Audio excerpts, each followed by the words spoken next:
রাজধানী মিরপুর 11 ঘটেছে এক নজিরবিহীন চুরির ঘটনা। সিকিউরিটি গার্ডকে বন্দি করে একই রাতে পাশাপাশি থাকা 5টি দোকানে একসঙ্গে চুরি করে দুর্বৃত্তরা।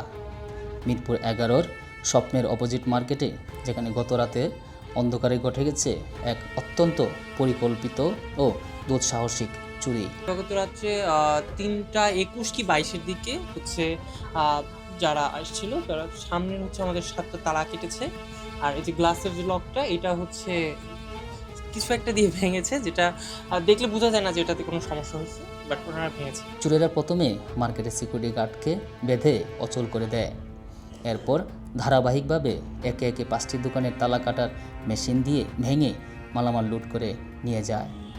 এখনও দোকানগুলোর সামনে ভাঙচুরের চিহ্ন এবং আতঙ্কের ছাপ স্পষ্ট। স্থানীয়দের ভাষ্যমতে রাত প্রায় 2টা থেকে 3টার মধ্যে মুখোশধারী 4 থেকে 6 জনের একটি দল মার্কেটে প্রবেশ করে। মুহূর্তের মধ্যে তারা গার্ডকে জিম্মি করে হাত পা বেঁধে একটি কোণে ফেলে রাখে। আমার কথা যে আমরা কোন দেশে আছি, কিভাবে আছি। আমার এখানে আইসা ক্যাশ খুলছে, আমরা সাধারণত টাকা এখানে রাখি না কখনো।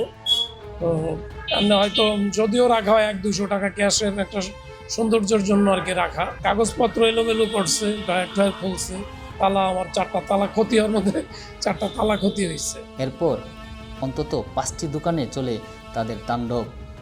রড, সিমেন্ট, মোবাইল সার্ভিসিং, পোশাক, ইলেকট্রনিক্স সব ধরনের দোকানেই তাদের হাত থেকে রক্ষা পায়নি। দোকানের মালিকদের দাবি কমপক্ষে 8 থেকে 10 লাখ টাকার পণ্য চুরি হয়েছে। আমাদের অন্য কোনো প্রোডাক্টে হাত দেয় নেই। ইনফ্যাক্ট আমাদের ল্যাপটপ ছিল, তারপর এখানে আরও কার্ডের মেশিন টেশিন অনেক কিছু ছিল, এগুলোতে তারা হাত দেয়নি, শুধু টাকাটাই নিয়ে গেছে। তো আর এটা আমরা দেখেছি সকাল 8টার দিকে আমাদের যিনি ওনার, উনি মর্নিং ওয়ার্কে গিয়েছিলেন। ওখানে আসার সময় উনি দেখছে যে আমাদের সামনের শাটারে বা তারপর কেচি কেটে কোথাও কোনো তালা নেই কেন, এটা দেখতে এসে দেখা যাচ্ছে যে আমাদের শোরুম ওপেন। তো উনি আমাকে ফোন দিল যে আসো, আমাদের হয়তো শোরুমে কিছু অকারেন্স ঘটেছে। তো এরপর আমরা আসলাম, আসার পরে খোঁজাখুঁজি করে দেখলাম যে আমাদের সব কিছুই ঠিক আছে, শুধুমাত্র ক্যাশ দিয়ে টাকাটা নিয়ে গেছে। ঘটনার খবর পেয়ে পুলিশ দ্রুত ঘটনাস্থলে পৌঁছে তদন্ত শুরু করেছে।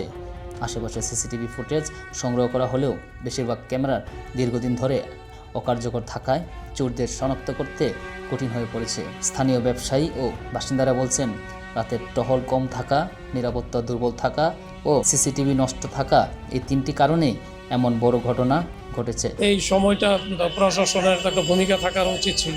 টহল পুলিশ কোথায় ছিল, এটা একটা বিষয়। একটা বিষয় হলো যে এইভাবে যদি আমাদের এই নিরাপত্তাহীনভাবে থাকে তাহলে ব্যবসা করা কষ্টকর হয়ে যাবে। যেমন আমার রড সিমেন্ট অনেক ভারী জিনিস নিতে পারে নাই। 5 দোকানে একসঙ্গে চুরি এবং গার্ডকে বন্দি করে দুঃসাহসিক অভিযান, এটি নিঃসন্দেহে এলাকার সর্ববৃহৎ সাম্প্রতিক চুরি। ব্যবসায়ীরা চান অতি দ্রুত এই চক্রকে শনাক্ত করে আইনশৃঙ্খলা বাহিনী কঠোর ব্যবস্থা নেবে। মিরপুর 11 থেকে ক্যামেরায় ছিলেন আশিক, আমি মোহাম্মদ সোহেল রানা, ঢাকা প্রেস, ঢাকা।